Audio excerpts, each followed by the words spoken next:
Mungkin saiki nakal sok ben ndak, mungkin saiki ra salat sok ben salat, mungkin sekarang belum sakho, belum dermawan suatu saat dermawan.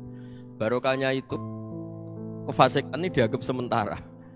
Sedang fasik, sedang ndak bener. Karena kiai-kiai kita, para guru-guru kita, para habaib utamanya itu mesti bilang semoga husnul khotimah. Nah, barokahnya doa itu semoga husnul khotimah itu menjadikan satu pola sosial. Yang sedang fasik ini masih diharapkan jadi lebih baik, jadi lebih sehingga kita tidak ngambil sikap ekstrim yang ingin menghabisi atau ingin mengadili, tidak, karena selalu kita punya harapan. Dan agama ini limangka nerjuwo hawal yawm. Bayangkan dulu kalau yang nakal itu anak kamu, pasti kamu nggak ingin kan langsung dapat azab, dapat apa. Padahal kita semua jadi tokoh ini abul kulli, bapak dari semuanya. Sehingga ketika Rasulullah SAW jalan-jalan kemudian melihat perempuan sedang menyalakan api. Kalau apinya mati ditiup, anaknya dijauhkan. Nanti kalau sudah jauh dari api, anaknya digendong lagi.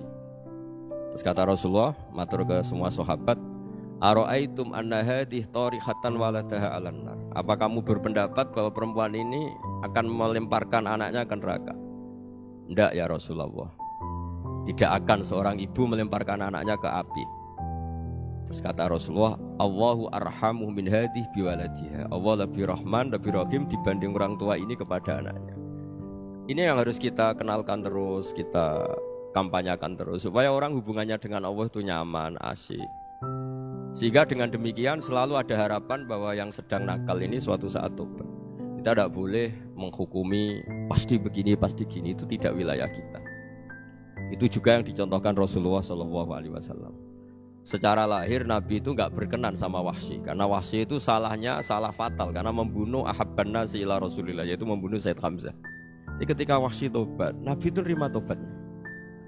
Dan ketika beliau dengan basariyahnya nggak siap ketemu Wahsy karena harus ingat Sayyid Hamzah, basariyahnya diturutin. Oke, kamu iman, saya turutin, tapi jangan sering ketemu saya.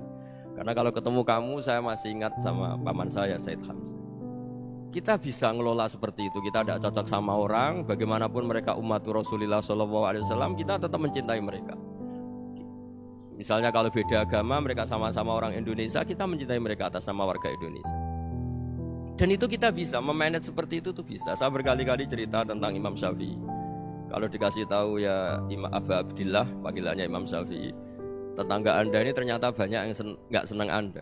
Jawabnya beliau senang. Ya bagus kalau gak seneng saya, ndak utang saya kata. Jadi gara-gara sampean seneng aku ngatur aku ini kan. Mungkin sampean ra seneng kan ya enak. Jadi hidup itu dianggap happy. Kalau seneng ya teman silaturahim, kalau gak seneng ya gak bakal utang gitu. Baru kayak ra seneng itu gak ganggu gitu. Jadi dulu itu orang bisa ngelola seneng ndak seneng itu bisa. Karena ada kearifan hubungan dengan Allah Subhanahu wa taala. Hidupnya selesai karena masyghul bi dzikrillah. Mereka sibuk dengan Allah. Makanya kata ulama-ulama tasawuf, kamu jangan melihat manusia perilakunya, tapi kamu juga harus ingat yang gerakkan semua itu Allah Subhanahu wa taala. Dengan demikian kita faroh, kita senang. Makanya Nabi kalau ngutus Anas bin Malik kemudian enggak kesampaian yang diinginkan karena Anas main, ketika garwa-garwane Nabi agak tersinggung, Nabi andikan Allah menghendaki yang saya inginkan kesampaian, pasti itu kesampaian. Jadi dianggap kegagalan Anas enggak manggil yang dituju Nabi itu ya kersane Allah, ya enteng saja. Sayyidina Ali lebih parah lagi yang dialamin. Itu dalam-dalam beliau kalau dipanggil itu gak cepet-cepet ke sana. Ketika ditanya, kenapa kamu tak panggil gak cepet ke saya? Amin tu ukubatak. Karena aku tahu engkau orang baik. Orang baik itu pemaaf. Abdul bin Umar itu masyhur itu. Kalau ada budaknya sering sholat, sergap sholat itu dimerdekakan. Akhirnya gak sholat pun pura-pura sholat. Akhirnya juga dimerdekakan. Ketika ditanya, kenapa engkau merdekakan? Padahal mereka sholatnya menipu engkau, kata pembisik-pembisik itu. Man khoda'ana lillah in khoda'na lah. Dia nipu atas nama Allah, berarti saat tertipu juga atas nama Allah. Gak masalah dong, semuanya demi Allah Subhanahu wa ta'ala. Jadi ketika kita ketemu mensifati Allah Ta'ala itu ghafir, Allah pemaaf. Jangan kamu gak fair untuk diri kamu nyifati Allah ghafir, pada orang lain Allah kamu sifati syadidul iqab. Jadi Allah kamu atur, kayak MC tadi ngatur saya. Jadi Allah itu apa? Kalau pada saya ghafir, kalau pada musuh saya syadidul iqab. Itu tidak fair. Kalau Anda punya harapan kepada Allah karena Allah Rahman Rahim, Allah Ghafir, sebenarnya Allah pada musuh kita ya bisa saja Allah Ghafir, bisa saja Allah Rahman Rahim. Sehingga kita melihat orang lain yang kita tidak cocok itu ya enteng saja. Itu min ummati Rasulillah sing tanaluhu syafa'atuh, tanaluhu sa'atu rahmati, tanaluhu fair. Jangan dengan kita kayak mesti dapat rahmat, jangan orang lain kayak Allah pasti syadidul iqab, itu tidak boleh. Sehingga ketika ada orang Badui, singkat cerita orang Badui ini kencing di masjid, semua sahabat membentak dia, yang nggak bentak hanya Nabi dok. Saking mangkalnya orang ini karena semua sahabat bentak kecuali Nabi. Setelah dibenarin Nabi, terus Nabi nyuruh sabbu ali dhanuban min ma'in. Setelah disucikan masjid itu, dia berdoa keras sekali. Allahumma arhamni wa Muhammadan wa la tarham ma'ana ahadan. Ya Allah, yang berhak dapat rahmatmu hanya saya dan Nabi Muhammad, yang lainnya jangan. Karena yang lainnya tuh jengkelin, gitu aja saya salah dimarah-marahin gitu. Jadi kalau kamu doa terbatas ya kayak orang Bedui ini, kayak orang Arabi.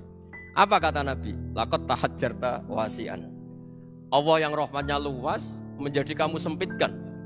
Karena kamu mau atur Allah hanya Rahman pada Indonesian Power, pada NU, pada kita, yang orang lain gak perlu dapat. Itu kan kasihan Islam, karena Islam terus gak dimiliki semua orang.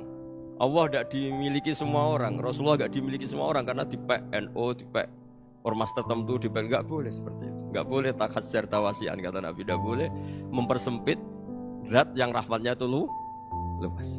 Ini semoga etika ini kita pakai di Indonesia. Yang sedang fase kita harapkan lebih baik, yang sedang nggak dapat hidayah kita doakan dapat apa? Hidayah. Nah, ini cobalah jadi etika kita, muhasabah kita. Jadi muhasabah itu cara berpikir kita set, kita pikir ulang. Ternyata semangatnya seorang nabi itu wastaghfir lidzambika walil mu'minun. Semangatnya itu memintakan ampun. Orang ahli tafsir tahu semua kalau Nabi itu tidak mungkin dosa. Jadi itu khitabun nabi wa urida bihi ummatu, itu khitab Nabi, tapi yang dimaksud itu umatnya, karena Nabi tidak akan mengalami dzambun, tidak akan mengalami dosa. Sekarang enggak, kadang-kadang kita ini kalau orang lain salah itu semangat. Kalau di perusahaan ada teman salah, apalagi pimpinan salah itu seneng, barokahnya salah bisa ganti kan gitu. Ya, jadi kalau mungkin di dunia tokoh juga gitu, barokahnya ada tokoh salah, kita yang jadi populer sendiri, tidak boleh seperti itu. Kita harus salimus sodri di jami'il muslim.